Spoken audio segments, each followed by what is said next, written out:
Welcome to the Be It Till You See It podcast, where we talk about taking messy action, knowing that perfect is boring.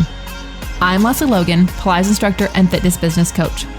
I've trained thousands of people around the world, and the number one thing I see stopping people from achieving anything is self-doubt.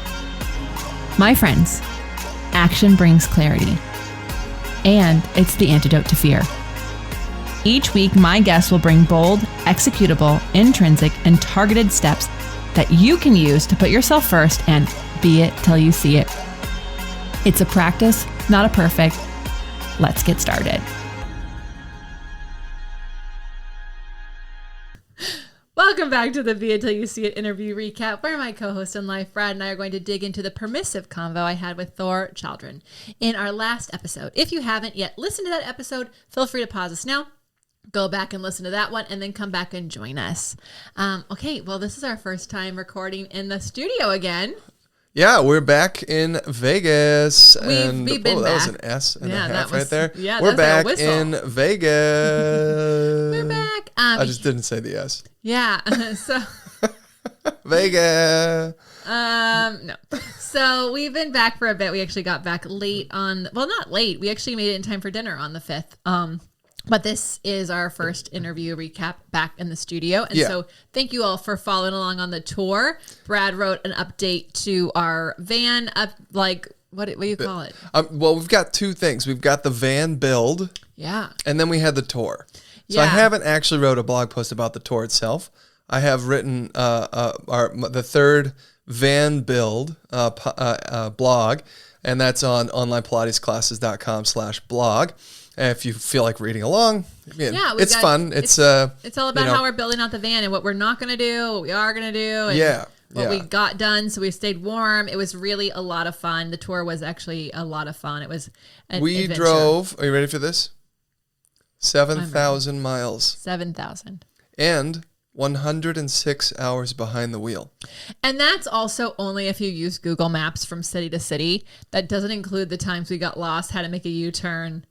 Yeah, drove around town because we were there for a day or three. Yeah, So we definitely spent more time behind the wheel than I think. Yeah, I mean, it was... I also don't think it counts the hour and a half extra traffic jam that we had to somehow avoid that I never saw in Florida. Yeah, we'll give you 108. Thank you. Because definitely like D.C., Richmond, both of those were just like the worst. Yeah. And then... oh my God, the trip from Miami to... the trip from your parents to Wilmington. Right. 4 hours, y'all. The time never got less. Oh, it was the weirdest thing. It was like time stopped and we were like, we're still driving, right? How come Google Maps hasn't changed, our arrival? Like it still says 1 hour, 51 minutes. And I use the time remaining to determine when I get to say I get to switch. So I take over and I'm like, okay, I'm going to half that and then I'm going to ask to switch. Oh, right. And it wasn't changing. And I was like, this is pissing me off because Google is keeping me behind the wheel longer than I should be behind the wheel. I'm upset. But anyways, we obviously shared the driving. There's not a chance I could have done 106 hours by myself. Nor I. Generally, Lesley was driving in the morning and I drive in the evening. But anyway, if we got a chance to see you on the tour, just wanted to reiterate how amazing it was to see you in person. So good. We love the chances that we get to reconnect with you in real life and, give each other a hug. That is one of our favorite things. Being on the road is something that Lesley and I are both very passionate about. I have to say, thanks for coming out. Thank you for everyone. Oh my gosh, the time, each time we were in the classes in Atlanta, Miami, Dallas, it was just so fun, and you really brightened the trip because otherwise, we would have added Philly to that list, but we didn't actually have the class. So we still love you, Philly, as well. Here's why, y'all. I didn't know it until the 18th, but somewhere along the drive, I contracted COVID and I was asymptomatic. So thanks to the vaccine and my booster, my body was like rocking it. And because somebody reached out and said that they had tested positive, we got tests. And I'm not even kidding. I'm going to paint the picture. we've now gone through like all these states, saw We've all done these people. 1/3 of the drive. Yeah. We're like 2,600 miles into the drive, We're right? in Philly. We've been at his parents' house for several days now. I was in a car with them for over an hour the night before. We went like Plus all the in the things car with me for a week. for a week. And so then I was like, oh, we got no worries. We'll just get tested because that's what you do. Like, it's not a big deal. We'll just go get tested. And I was sitting there looking at this test and I was like watching it. And I'm not even kidding. When the line went on that like I was positive, I was like, oh my God, this is worse than like watching a pregnancy test. Jesus. And of course, and like also in that moment, I just felt like the weight of this, like the world, because, and maybe anyone who's tested positive, like every single person we saw, I unknowingly exposed to this virus right before the holidays. Right. And so we had to sit there and text everybody. We're talking people with elderly parents. We're talking our pregnant assistant. And luckily it had, by the time I found out, we had been many days since then. So they could literally test and get back to us and tell us that they were officially negative. And that was every single negative At test. least there was that. Yeah. At least there was that. But it affected our Christmas plans. Christmas My because- grandparents are older, all the things. Well, and also I had exposed everybody. So now everybody's on their new isolation time. So I had a mask up. So we canceled Philly. We canceled this pop-up we were going to do in New York for a business. That was a little event. And luckily it happened at the beginning and I was asymptomatic and no one got COVID from me. So we stayed that way. And technically 3 days before Christmas, you tested negative 2 days in a row. So, we still could have been around the fam, but just out of an abundance of caution, we didn't. Yeah. So at any rate, Philly, next time. Yeah, we'll be back. Don't worry. I live there. So he lives there. But anyways, I just say that because if you've tested positive during this time, I really did feel like I let people down and I felt like this morality issue. And I just want to say, like, if you do all the things, you follow all the rules and you still get it, like, just like give yourself a break.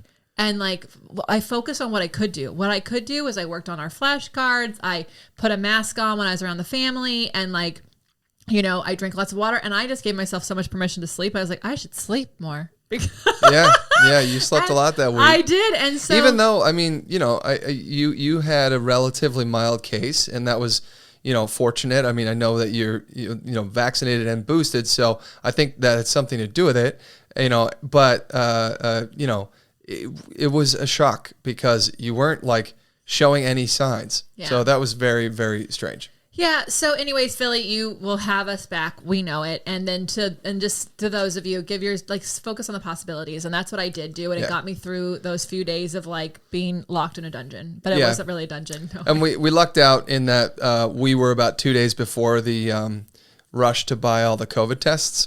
Yeah. So we were able to buy a half dozen tests and like keep them on reserve for the rest of the tour. So when we were showing up at other places, we could confidently say, we literally just tested before we got out of the car. Yeah. We're good to go. Yeah. And that way we could, see people and we could keep going. All the things. Yeah. So it was great. So anyways, wow, that was I'm telling you, it was such an incredible experience I've never done a road trip quite like that. 7,000 miles. And it was our longest road trip. That was for sure. Yeah. We went from Vegas up along I-80 across the States to Philly, and then from Philly down to Miami, and then from Miami up through Dallas, and then Albuquerque and back to Vegas. Yeah, that panhandle takes a freaking long time. Yeah, we were in Florida forever. It's what it felt like. I was like, California is bigger. Why is this taking longer? Right. Anyways, okay, really, really quickly, we are, if you are listening to this when it comes out, the days and ability to sign up for Agency Mini are running out. Limited, very limited. We are going to be starting. This should be. We start on January 23rd, and January 22nd is the last day to sign up if there's space. Right, so that means there's 5 more days. Yeah. So ProfitaBlePilates.com. Oh, wait, hold on. Just kidding. No. There are 2 more days. 2 more days.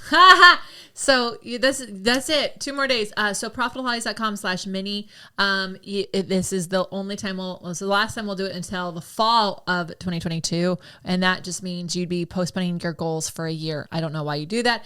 And on the 30th, I'm hosting a free webinar that is going to be really exciting. It's for anyone who's running a business, especially our Pilates folks out there.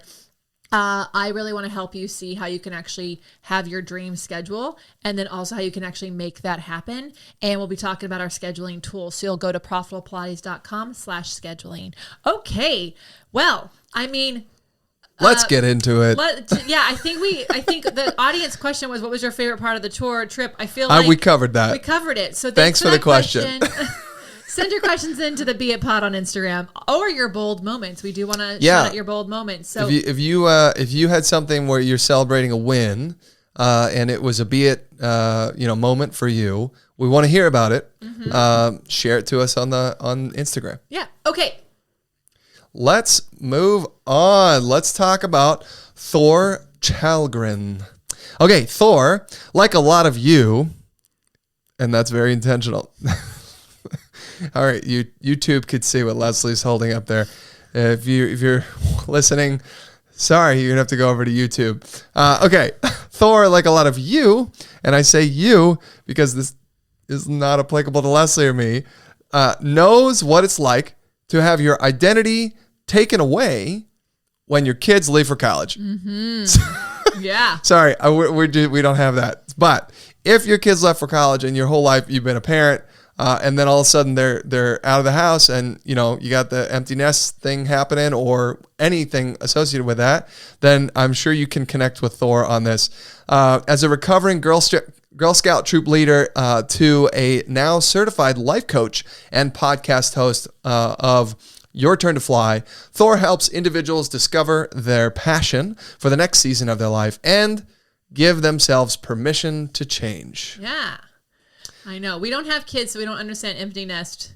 Although, sometimes I wonder if the dogs aren't here, if I'm like, oh, it's so nice. Well, look, I mean, he talks a lot about the idea of loss and his experience of his oldest daughter going to college, creating a sense of loss for him.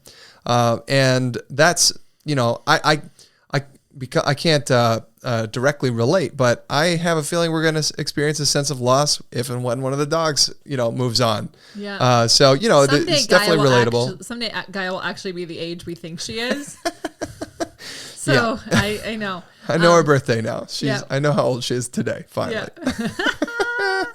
All right. Well, anyways, I want to talk about something I loved. He talked about a lot of things that were just really great.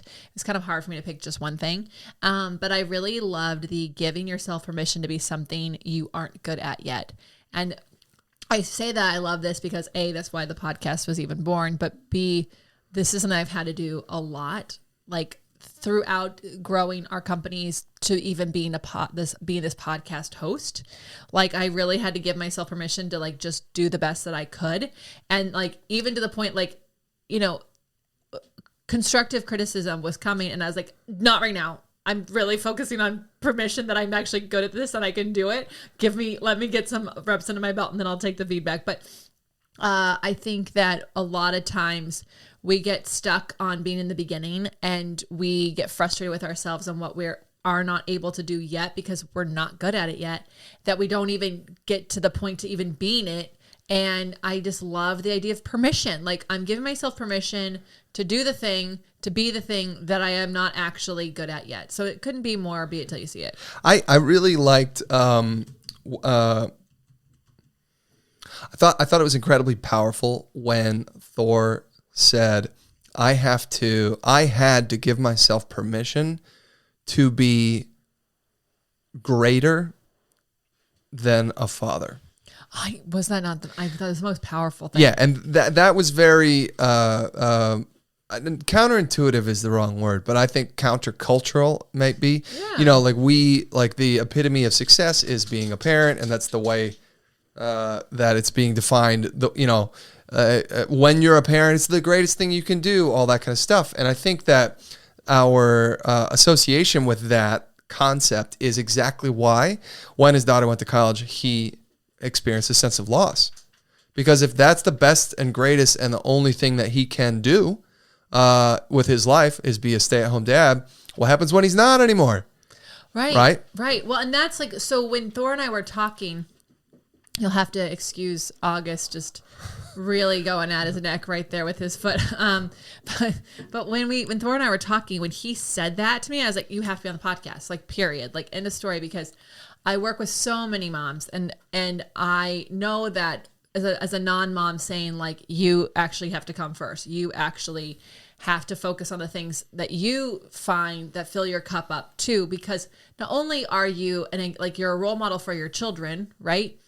But also, like, at some point they are going to grow up and leave the nest, and then what, right? And then what are you doing? So giving yourself that permission is just so key. And I just really loved how he went through it and he figured this out, and now he's on this mission to help others.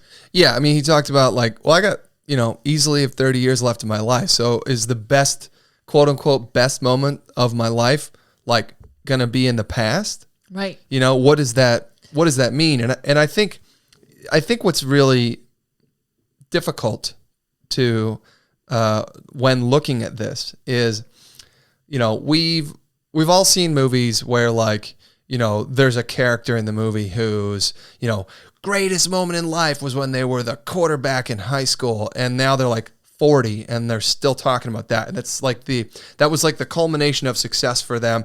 And like, as viewers we go, eek, that's a bummer that's all that guy, like he's stuck in that moment. And I think the thing that's difficult is we do exactly the same thing with parenting, right? Yeah. And that's, and like you just said, like the culture is like, this is the greatest thing you'll ever do. Like the greatest thing you'll ever do is be a parent.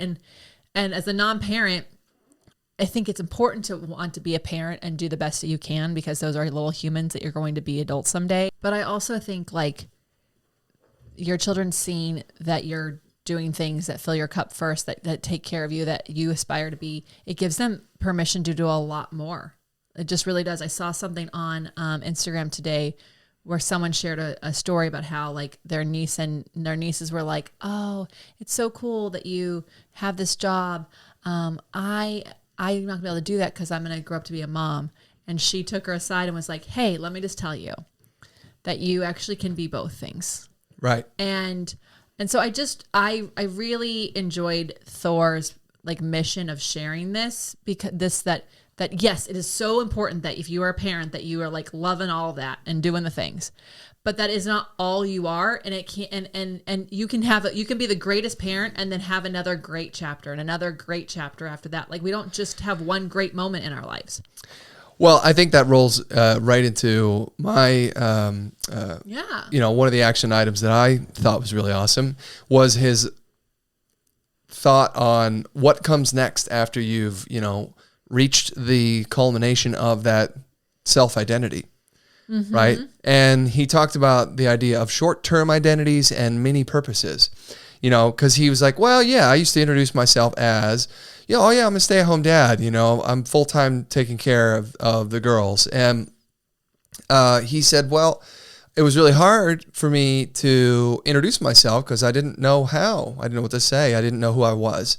And he said, so until I began, like today, Thor works with people who are in the same position as him, right? And he's a life coach. But before he had that and was able to say that, he decided, I'm going to learn how to cook, and I'm going to introduce myself as a gourmet chef.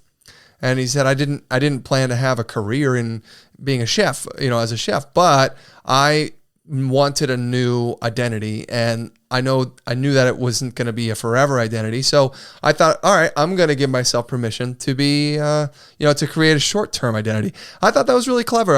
I thought it was a good way to help like reorient and dive into some new things, explore some things. It also takes the pressure off of finding like the next thing. Yes. Yeah. That's actually huge. And so he could be a mini purpose as opposed to like finding my next great adventure and like, right. Yeah. Yeah. All right. Now that I've sent all the kids off to college, I'm going to found a country. What's next? And right. I think for so many, like, I think we can also just bring this back to like the world we live in now, in March 2020, a lot of people's identity shifted. Like a lot of people either had to switch careers, or they went from teaching in a studio to teaching online, or they went from having a job to not having a job, or they went from being a parent whose kids went to school to being a homeschooling parent. Yep. Like, so a lot of identity shifting happened there. And I think like having that, like having permission to have these identity, like short-term identities or many purposes is like a fun way to dabble in what's next without having to go, well, this is it. This is it. Yeah, that's true. You know, if you treat it as a short-term thing, then you don't have to worry about this like this life-altering decision that's like, oh shoot, well, I guess I mean, it'd be like, just imagine you got to decide if you want to move to another country, you know, or something like that, or like, you know, that is like, oh my God, there's like real huge, crazy ramifications. I'd literally be getting rid of all my stuff, moving. I'd be figuring all that out. Well, I think that we take that kind of a huge decision and we apply that to everyday things we do in life. Yeah. And that is obviously overkill. Like, it doesn't need to be this momentous decision that we're making. It could be, I'm going to try this for a month and make it, you know, just test it out, figure out if I'm in, you know, and if you love it, hey, this is cool. It's something worth continuing to explore. If you hate it, no big deal. Yeah, you can change your mind, everyone. Like I like we could keep talking about this short because I have so much to say. Like, it was like when I was dating before I met you, I was like, I am not going to date the type I always dated. I'm going to date different types. And I like think of it like straight jeans and boot cut jeans and low rise jeans and high rise jeans and boyfriend jeans. And like, I was just thinking like, everyone has a type of jean they feel like they fit into, but like maybe you should try other jeans. And like this, once you found those skinny jeans, I found those skinny jeans and they're skinnier than mine, but I loved them. So you win. But I also tried those on. I didn't like go, oh, I'm going to date Brad. Like, we took a long time. So enjoy short-term identities, play with it. Yeah, many purposes. I think that's going to give so many people a lot of permission, which is what he's all about. So, okay, well. Yeah. All right. Well, let's talk about the beit action items that you discussed with Thor. What bold, executable, intrinsic, or targeted action items can we take away from your convo? And I know we already talked about giving yourself permission, and specifically about being quote unquote greater than a father, and that's a hard thing to embrace because of the way we, you know, the story we tell ourselves around that. But what I thought was super complimentary, and he kind of said it as like a side note, was be willing to uncover the places where you might not yet be willing to believe that you can be greater than a father, you know, or greater than a parent, whatever. It's when he was like talking about the questions he asks himself, right? Like he's like, well, like, why don't I think this is true? Who doesn't think that? Instead of like, he doesn't do it as an I, he did like, who doesn't think I can do this? Yeah. Like, yeah. So he's like talking, willing to go to those places and uncover what it is that you're not willing to believe, because it's an exploration and it can really help you give yourself that permission. Yeah. And I loved his idea of like writing out like, what is the worst that could happen, you know, if, you know, and then he left a line, you know, if blank, you know, did or didn't happen or whatever, you know, the worst that could happen is, I think is the way he phrased it. Yeah. So, you know, there's a lot of inflection in this conversation, like analyzing of oneself. Yeah. And like, just to go like with that, all of you are like, oh, what's the worst that could happen? Like, our friend Lisa Brooks, who we should definitely have on the pod, Totally. She follows that up with, and then what? And then what? And then what? So I'm just going to add that in here because until we have her on, like, and then what? Like, so if the worst case scenario happens, and then what? Yeah, I really liked, I also just liked his executable suggestion for us all, which is grab a pen and paper and just write out the vision. I think a lot of us put it off to like, oh, it's a great idea. I'll do that next time, or I'll do that later, or that's going to take too much time. And I shared a personal story about one of the things that we did. And actually, as this episode is out, I already did the first weekend with our members, and like, it's just really incredible. So what I challenge you to do, and I really did love that he challenged you to do this, is like taking that messy action, grabbing a piece of paper and just writing down this brilliant idea that you have. And if nothing else, it's out of your brain and it's somewhere you can go back to when and if you have the time. But I think a lot of people don't think that they're creative, and a lot of people don't think they have ideas, but you do. You have them all the time. You just bury them away. You shove them off, or you say, I have to think about it later. I have time to think about that, but just write it down, or voice text it to yourself. Yeah, and the reason that he enjoyed writing it down, and this I thought was the powerful piece of it. Take 5 minutes and get started was effectively what he's saying. Mm-hmm. And why? Because he found that it changes the energy that you have around the thing, right? Because again, we treat these things as these massive, crazy things that, oh my God, it's going to take a whole year for me to put this thing together, or do this thing or this idea or whatever. And he said, if you just take 5 minutes, you start writing things out around it, you may find that suddenly it doesn't seem as intimidating. It's not quite as massive of a project as you imagined it was. This like fear of getting started, you can get over that hurdle in 5 minutes by just grabbing a pen and paper and beginning to write it down and starting to do it. Yeah. So I thought that was amazing because, definitely I love the idea of writing it down, but why? Why? Because it can help take that fear away, that fear of getting started. It can help you kind of like suddenly sort through the big mountain that we're making it. Yeah, agreed. He's great. I just really enjoyed him. He's just got a love for life and love for people. And I hope you all take him up on his freebie. It is in the show notes. And he's a hell of a voice. I know. It was very soothing. I know.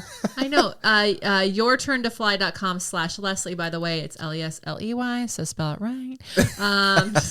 Get on it. Okay, I am Lesley Logan. And I'm Brad Crowell. Thank you so much for joining us today. How are you going to use these tips in your life? We want to know. Tag us and also Thor on Instagram with your takeaways. And just know that every time you do that, it's like a little touch, it's like a little love note to us. And it makes us go, oh, this is why we're doing this.